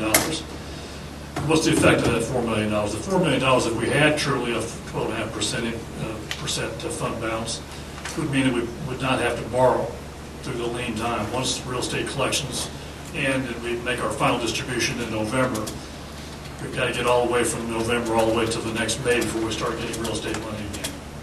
So there was a time, and not very many years ago, where we borrowed only for 2 or 3 months. We'd maybe borrow for March and April and then start getting money in May.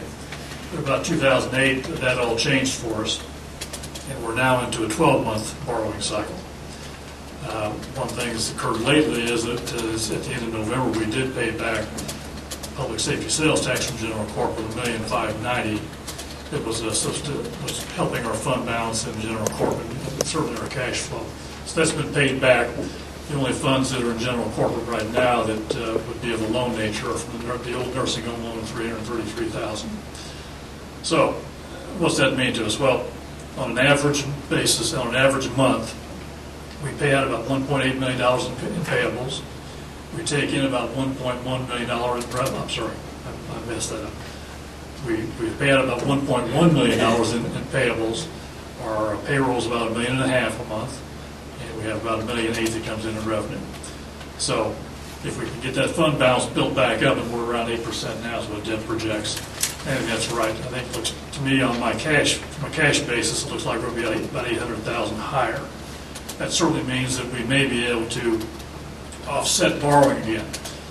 Right now, December is kind of a tough place for us to start because this is a 3 payroll month. So each payroll is around $740,000 to $750,000 just for general corp on a 2-week basis. Okay, so every 2 weeks, this coming Friday, we're going to pay another $740,000 to $750,000. So $2.3 million for payroll for general corp just this month. But I'm not going to borrow any money back from the public safety sales tax fund until I have to. But it just tells you that if we're 6 months behind right now in income tax. 6 months since the state's behind on that. So that's a huge amount of money, and over $1 million, I would guess. And certainly make a big difference. If there's any questions about my report, I should be glad to answer them for you. Any questions for Dan? Motion to accept in place. Filed by Carol, seconded by Lorraine. Dan, thank you very much. Thank you. All in favor, say aye. Aye. Any opposed? Motion carries. Next up, auditor's report. Tony. Because we have a few new members, I wanted to explain the report that I placed on your desks tonight. It's the purchases not following the purchasing policy. And the idea behind this report is that the county board has the ultimate authority of spending money for Champaign County. And so in November, before this new board was sworn in, the old board in November passes a budget for 2011, for that fiscal year. And it goes down the line item, telling department heads what they can spend money on and in what way. Department heads go ahead and spend that money, and in the vast majority of cases, there are good faith efforts all across the board to follow the county's purchasing policies, travel policies, other spending policies, which were adopted by this board. So they're acting in at your discretion. Sometimes department heads make payments, and again, after a good faith effort is made to follow the policy as written, they make payments out of necessity that don't follow policy. One case you'll see tonight is an attorney that billed for work that was in the previous fiscal year. We just got the bill recently. And so we've still got to pay the bill, but we have a policy that you need to pay for services in the fiscal year that they're actually rendered. So, of course, the county needs to pay its bills, and of course, that was the right thing to do. But still, it's a violation of policy. And as auditor, I can only spend money that's appropriately budgeted and within the policy of this board. So we have this report, which we give to you, and it has examples like that where a department, it's not a horrible transgression, but it doesn't follow policy. And so I'm asking this board to make an exception to policy and approve the specific examples on here. Now, part of that is just the actual legal requirement. We need you to approve the spending expenditures. But part of it is also we want to encourage people to follow policy.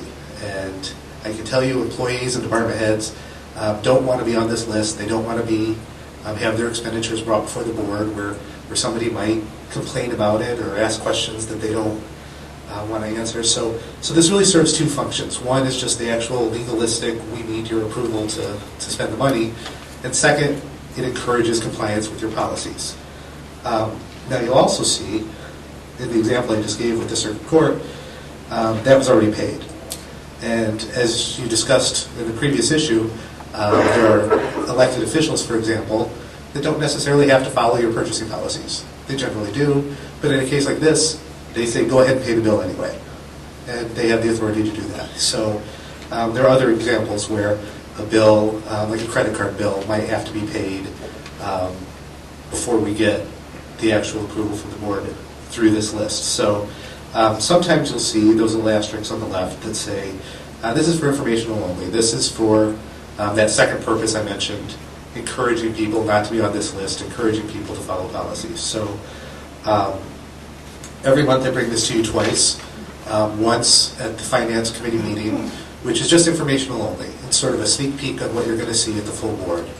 At full board, you'll actually vote on it. So tonight's just information only. If you have questions about it, this is the perfect time to ask, but next week you'll actually vote on the purchases not following policy list. Some call it bad purchases, but we don't like that because that casts aspersions that we don't want to cast. So, Stan.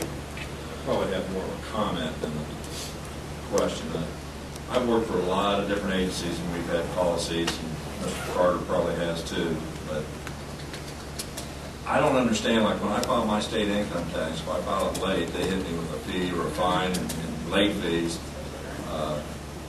We are the government. We set the rules. We set the guidelines. I always hear that we have to pay our bills, but yet people owe us. We issue fines through the courts, and it takes forever to get them collected. But here we have employees and we have a policy. Maybe that policy needs to be looked at, but if they can willy-nilly do what they want, and it seems like that's what happens, something like these days. If I took something like that into my boss when I was working for the Housing Authority, you know what he'd tell me? You want a job? Get out of my office. I can't believe that things like these go on and it doesn't set a good example. I always say that, you've got a policy, enforce the policy, put more teeth into it. I don't know all the legal ramifications. We have a lot of people that can give us opinions, I'm sure. But I don't like saying some of this. I'm sure others in here don't. We're always told we can't do anything. Well, then I go back, why do we have a policy? But maybe we need to look at it, make it more stringent, and if they file it late, let's give them a fee of some type of paperwork. Like the state does when I do my auto sales, they give me a documentation fee. But I think there ought to be some teeth somewhere because really we're never going to solve this problem. That's my comment. Well, I'll tell you, in this case, you guys are the boss, and they're your employees, and so part of the reason we have this report is so that you know when these things are going on. And changing policy is exactly the right response if it's something you don't like. I know back when Scott Tapley was still on the board, we were seeing a lot of reports for travel over 60 days where employees weren't getting their receipts in for reimbursed travel. And the county board said, you know what, no more exceptions. Anything after 60 days, sorry, you just lost the money. And we've had some very unhappy employees that we've said, we can't reimburse you now. There's been a change in policy. That's how it is. And There's not even the option of going to the county board anymore. They've said no, and that's it. I'll tell you, the vast majority of employees they grumble about it, but they get their things in within 60 days now, so that's exactly the right response. Can you use your mic, please, Astrid? How many expenditures are there in a month, and how many of you make this list? Oh. Looks like a pretty trivial number. I mean, in an average month, you'll spend $7 to $9 million, something like that. Expenditures going through our office. It varies from month to month, and this is pretty common, what you're seeing here, 2 expenditures. Actually, I'm surprised there aren't more. Usually at the end of the year, we get a lot of people coming in, and so it fluctuates, but usually we keep it on a single page. Except in January, you'll probably see a very long list for the months of January and February because bills for 2010 won't get paid by the time the auditor closes the books on December 31st. And we still have to pay the bills. Right. And oftentimes that is just a function of the timing of when bills are received. So this list will get very long in January and February. James, then Patsy. Yeah, looking at the list for this month, it looks like the first item is just an inconvenience of the fiscal year lining up on December 1st, so I wouldn't be concerned with that. But the second one looks like a situation where the bill was at least a year late for services rendered even 2 or 3 years prior. Is there any more information about why that was tolerated? Well, again, that was someone billing us for work they were doing for us. And no, I think, just from looking at the voucher, I think it was work done over a long period of time, and instead of billing, along the way, they just did one big bill at the end. But that was something that was processed through the circuit court. I can follow up on it and find out. The last date of service was November 2009, and the bill came in November 2010. That's a year. Yeah. If there were attorneys here, I'm sure they could tell us that's common practice, but I don't know that. I'll follow up with the circuit court and get back to you. Patsy? I get information questions. Do I assume correctly that on the county website I can find the purchasing policies and emergency purchase policies so I can read these? Yeah, the purchasing policy was part of the presentation last week, and yes, it's on the website. It is on the website. Okay, and then the second is, according to the Illinois Attorney General and the state's attorney, the purchasing policy does not apply to the office of elected officials. Is that God speaking, or is that a statute, or what? Well, it's the Illinois Attorney General, which is pretty near. Well, I started with the first one. It's in the statutes. If you read the statutes defining the sheriff and the state's attorney and the auditor, those officers are given authority over their budgets for the internal operations of their offices, not subject to approval by the county board. Go ahead, Astrid. Would this lawyer bill then be something that... And use your mic, please. Would this lawyer bill be something that they had a right to pay no matter what we say? Because it's a bill to an elected official? Yes, absolutely. And more to the point, it's an obligation to pay. Yeah. It's not our business whether it's out of policy in the sense that they can do it anyway. That's right. So this is very helpful. I might recommend for new board members to, if it's okay with the electeds, to contact them directly with questions, and for out of respect for the current board members, we'll go ahead and move on. We do need a motion to approve or to place his monthly report on file by Geraldo, seconded by Stephanie. Is that okay? Any comments? Anything else for Tony? All in favor, say aye. Aye. Any opposed? Motion carries. Thank you, Tony. Thank you very much. Under other business, we've already covered number 1. Deb had something as well. I learned yesterday, after it was too late to add this to your agenda for tonight, that you will recall that last month you authorized the issuance of bonds for the new facility on the East Campus in the amount of about $2 million. And almost immediately upon your approving the issuance of those bonds, the bond market went south in a really bad way.